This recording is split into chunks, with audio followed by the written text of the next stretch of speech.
নমস্কার, আমি পাপড়ি শাস্ত্রী এবং আপনারা দেখছেন ভাগ্যজ্যোতি চ্যানেল। আজকের আলোচ্য বিষয় অত্যন্ত সেনসিটিভ, অত্যন্ত গুরুত্বপূর্ণ। বর্তমানে আমরা যেখানে বাস করছি অর্থাৎ আমাদের রাজ্য পশ্চিমবঙ্গ, এই পশ্চিমবঙ্গের পরিস্থিতি কিন্তু অত্যন্ত উত্তাল পরিস্থিতি এবং রাজ্য রাজনীতিতে এই পরিস্থিতি কিন্তু অত্যন্ত জটিল আকার ধীরে ধীরে নিচ্ছে এবং একদল মানুষ চেষ্টা করছেন মাননীয় মুখ্যমন্ত্রী মমতা বন্দ্যোপাধ্যায়কে গদি ছাড়ানোর জন্য, অর্থাৎ তিনি যাতে গদি ছাড়েন বা তিনি যাতে পদত্যাগ করেন। অবশ্যই আমরা দেখে নেওয়ার চেষ্টা করব জ্যোতিষশাস্ত্র মতে যে মাননীয় মুখ্যমন্ত্রীর কি সত্যি এইভাবে গদি ছাড়ার মতো পরিস্থিতি রয়েছে তার জন্মছকে, বা বর্তমান যে গোচরের পরিস্থিতি গ্রহগতভাবে রয়েছে সেই গ্রহগত পরিস্থিতি অনুযায়ী মাননীয়া কি গদি ছাড়তে বাধ্য হবেন এই সমস্ত আন্দোলনের ফলে। অবশ্যই আমরা পুরো বিষয়টা বুঝে নেওয়ার চেষ্টা করব। তবে তার আগে একটি কথা বলে দিই, আমি কিন্তু ব্যক্তিগতভাবে কোনো রাজনৈতিক দলের সাপোর্টার নই, ব্যক্তিগতভাবে কোনো রাজনীতি দলের সঙ্গে যুক্ত নয়। আমার উদ্দেশ্য সঠিকভাবে জ্যোতিষশাস্ত্রকে যুক্তির সঙ্গে আপনাদের সামনে তুলে ধরা এবং আজকেও এই ভিডিওতে আমি সেটাই চেষ্টা করব। তাই অযথা আমার কমেন্ট বক্সে এসে এই ভিডিওর পরিপ্রেক্ষিতে গালাগাল করবেন না, সেটাতে কোনো লাভ হবে না। কারণ আমি কিন্তু জ্যোতিষশাস্ত্র কি বলছে সেই বিষয়টাই আপনাদের সামনে তুলে ধরার চেষ্টা করব এবং আপনারা অবশ্যই গালাগাল করবেন। আমি আপনাদেরকে নির্দেশ দিচ্ছি কখন করবেন। যদি আমার এই ভবিষ্যৎবাণী না মেলে অবশ্যই কমেন্ট বক্সে আমাকে গালাগাল করে যাবেন এবং আমি নির্দ্বিধায় শুনবো এবং আমি মনে করব যে জ্যোতিষ শিখতে আমার এখনো অনেক বাকি রয়েছে। তাই অবশ্যই আপনারা সঙ্গে থাকার চেষ্টা করুন এবং এই ভিডিওটিকে লাইক এবং শেয়ার করার চেষ্টা করুন। একই সঙ্গে বলবো যারা এখনো পর্যন্ত চ্যানেলটিকে সাবস্ক্রাইব করেন চ্যানেলটিকে সাবস্ক্রাইব করে বেল আইকনটি প্রেস করে দেওয়ার চেষ্টা করুন। যাই হোক, আমরা সরাসরি অনুষ্ঠানের মধ্যে প্রবেশ করব। তো আমরা পশ্চিমবঙ্গের এই উত্তাল পরিস্থিতি সম্পর্কে আলোচনা করার জন্য রেডি বা তৈরি আছি অবশ্যই। এবং পশ্চিমবঙ্গের এই যে পরিস্থিতি বর্তমানে সৃষ্টি হয়েছে এটা কিন্তু কখনোই কাম্য ছিল না। যে মেয়েটির সাথে বা যে আমাদের দিদির সাথে এই ধরনের একটি ঘটনা ঘটেছে সেটা কিন্তু কখনোই ঘটা উচিত হয়নি বা এটার আমি তীব্র প্রতিবাদ জানাই, তীব্র ধিক্কার জানাই। আপনাদের মতোই আমিও পশ্চিমবঙ্গের একজন সাধারণ নাগরিক এবং আমিও সর্বোপরি একজন মহিলা এবং সেই জন্যই আমিও কিন্তু রাস্তায় বিচার চেয়ে প্ল্যাকার্ড হাতে আমিও নেমেছিলাম আপনাদের মতোই। যাই হোক, সেই সমস্ত বিষয়ে যাব না। আপনারা প্রত্যেকেই জেগে উঠেছেন, আপনারা প্রত্যেকেই প্রতিবাদ করছেন ঘটনাটির এবং প্রত্যেকেই বিচার চাইছেন। আপনাদের মতোই আমিও কিন্তু অবশ্যই বিচার চাই, কারণ এই ঘটনাটি কখনোই কাম্য ছিল না। বারবার বলছি, প্রচন্ড নিন্দনীয় একটা ঘটনা এবং পশ্চিমবঙ্গের ইতিহাসে এর থেকে নিন্দনীয় ঘটনা বোধহয় আর হয় না। যাই হোক, বিচারের অপেক্ষায় আমিও রইলাম। আপনাদের মতো আমিও কিন্তু এই ঘটনার তীব্র বিচার চাই। যাই হোক, আমরা সরাসরি অনুষ্ঠানের মধ্যে চলে যাব।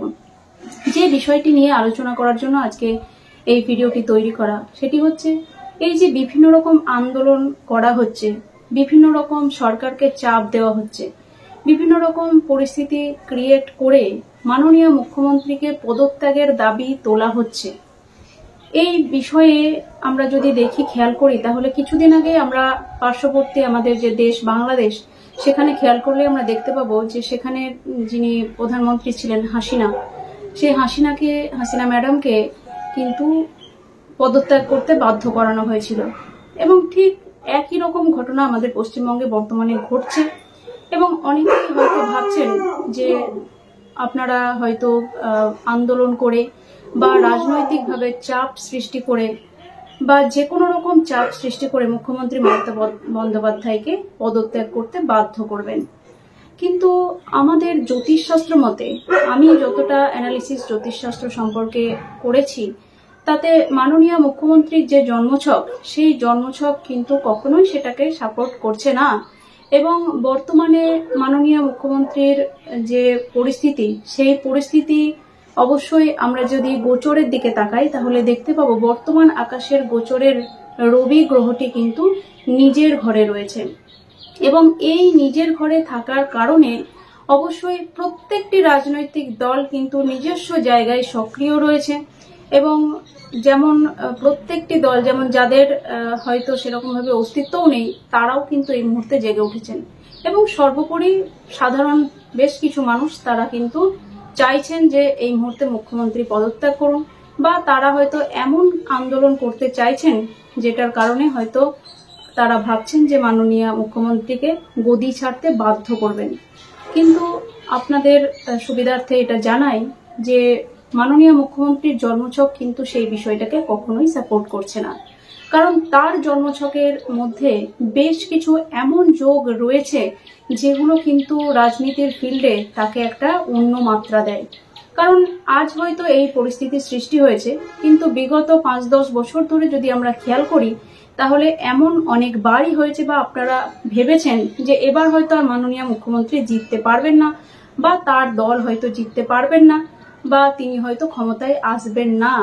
এবং অন্যান্য দলের হাওয়া কিন্তু সেখানে ভালো থাকা সত্ত্বেও আমরা দেখেছি যে সব থেকে বেশি পরিমাণে ভোট নিয়ে, সব থেকে বিপুল পরিমাণে ভোট নিয়ে মাননীয়া কিন্তু আবার গদি দখল করেছেন বা ক্ষমতায় এসছেন। তো সেটা কিন্তু সম্পূর্ণরূপে তার জন্মছকের সাপোর্টে তিনি এসছেন। এবং সম্পূর্ণরূপে আমরা যদি খেয়াল করি তাহলে জ্যোতিষশাস্ত্র অনুযায়ী তার যে জন্মছক রয়েছে সেই জন্মছকের বেশ কিছু ভালো যোগ তাকে কিন্তু এই জায়গায় নিয়ে এসছে।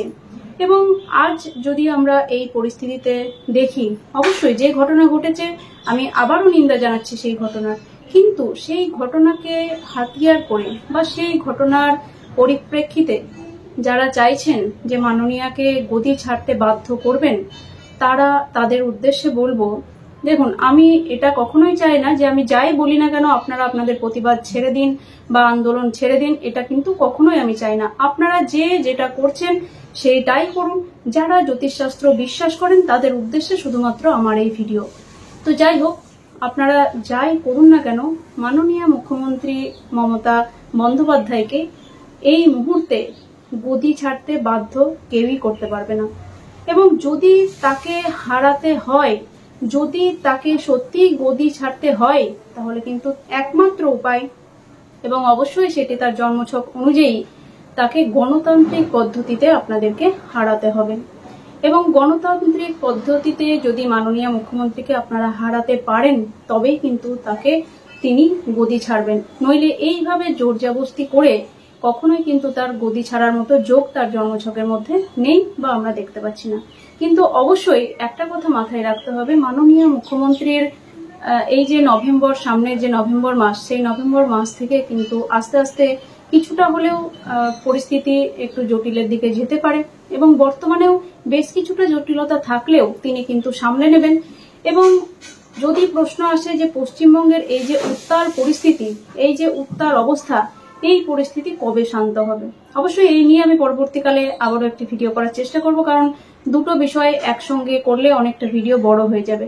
তো বর্তমানের এই যে উত্তাল পরিস্থিতি, এই পরিস্থিতি আমার যেটা মনে হয় যে বর্তমানে গোচরে আমরা যদি খেয়াল করি তাহলে দেখব যে রবি গ্রহটি তিনি কিন্তু পঞ্চম ভাবে, অর্থাৎ মহারাশির যে পঞ্চম ভাব সিংহ রাশি, নিজের ঘর রবি গ্রহের, তো সেই ভাবের মধ্যে তিনি কিন্তু অবস্থান করছেন। এবং এই ভাবের মধ্যে রবি গ্রহের অবস্থানের কারণে আমরা প্রত্যেকটি রাজনৈতিক দলকে অত্যন্ত পরিমাণে রাজনীতির জায়গায় সক্রিয় দেখতে পাচ্ছি। এবং তাদের এই সক্রিয়তা প্রত্যেকের ক্ষেত্রে কিন্তু ভারী পড়ছে, অর্থাৎ একে অপরের ক্ষেত্রে কিন্তু ভারী পড়ছে। এবং প্রত্যেকেই চাইছেন নিজের একটা জায়গা, নিজের একটা মতামতকে প্রতিষ্ঠা করার জন্য, বা নিজের যে মতামত সেই মতামত যাতে অন্যরা মানতে বাধ্য হয়, বা আন্দোলন বা যাই বলি না কেন সেই সমস্ত কিন্তু তারা করতে চাইছেন। এবং এমনও আপনারা দেখবেন যে মমতা বন্দ্যোপাধ্যায় এখন বর্তমানে হয়তো সব দল মিলিয়ে তাকে হয়তো কিছুটা কোণঠাসা করে দিতে চাইছেন, বা তাকে হয়তো একটা কি বলবো, একটা সংকীর্ণ জায়গায় নিয়ে যেতে চাইছেন। কিন্তু আমরা এমন পরিস্থিতি দেখব যেখানে কিন্তু মমতা বন্দ্যোপাধ্যায় এমন একটা বিষয় সম্পর্কে বলবেন, বা এমন একটা কোনো রাজনৈতিক দিক থেকে এমন একটা কিছু নীতি বা এমন একটা কিছু কাজ তিনি করবেন যাতে করে কিন্তু অন্যান্যরা একসময় না একসময় চুপ হয়ে যাবে। এবং কবে নাগাদ চুপ হতে পারে, কারণ 16ই সেপ্টেম্বর পর্যন্ত রবি গ্রহ কিন্তু নিজের ঘরে থাকছে এবং আশা করা যায় এই 16ই সেপ্টেম্বর পর্যন্ত কিন্তু প্রচন্ড উত্তাল পরিস্থিতি পশ্চিমবঙ্গের রাজনীতির ক্ষেত্রে থাকবে। তবে তারপরে কিন্তু ধীরে ধীরে পশ্চিমবঙ্গের অবস্থা শান্ত হবে, সেটা কিন্তু বলা যেতে পারে। এবং অবশ্যই মমতা বন্দ্যোপাধ্যায় এমন কিছু বিষয় করবেন বা বলবেন বা তিনি মানুষের বিশ্বাস অর্জন করার জন্য আবারও কিন্তু ফিরবেন বা আসবেন, সেটা কিন্তু একটা অবশ্যই গুরুত্বপূর্ণ ভূমিকা রাখবে। আপনারা সেটা কিন্তু পরবর্তীকালে দেখতে পারবেন। যাই হোক, একটা সংক্ষেপে বলার চেষ্টা করলাম। মাননীয়ার জন্মছক নিয়ে পরবর্তীকালে আবারও একটি ভিডিও আমি করব, কারণ এই ভিডিওটি অলরেডি অনেকটা বড় হয়ে গেছে। তো যাই হোক, আপনারা যে যার মতো যেমন আন্দোলন করছেন, যেমন চলছেন তেমনই চলুন। আমার এই ভিডিও দেখে কাউকে আমি কারোর উদ্দেশ্যে থামা বা কাউকে আমি থামতে বলছি না কখনোই। আপনারা নিজের কাজ করুন এবং নিজেরা এগিয়ে চলুন, এটাই প্রার্থনা করি। এবং সেই সঙ্গে সঙ্গে মেয়েটি বিচার পাক, এটা কিন্তু সর্বান্তকরণে চাইছি। এবং আজকের এই ভিডিওটি এখানেই সমাপ্ত করলাম। প্রত্যেকে ভালো থাকুন, সুস্থ থাকুন এবং আবারও কোনো নতুন ভিডিওতে আপনাদের সঙ্গে দেখা হচ্ছে। ততক্ষণের জন্য প্রত্যেকে ভালো থাকুন, সুস্থ থাকুন। নমস্কার।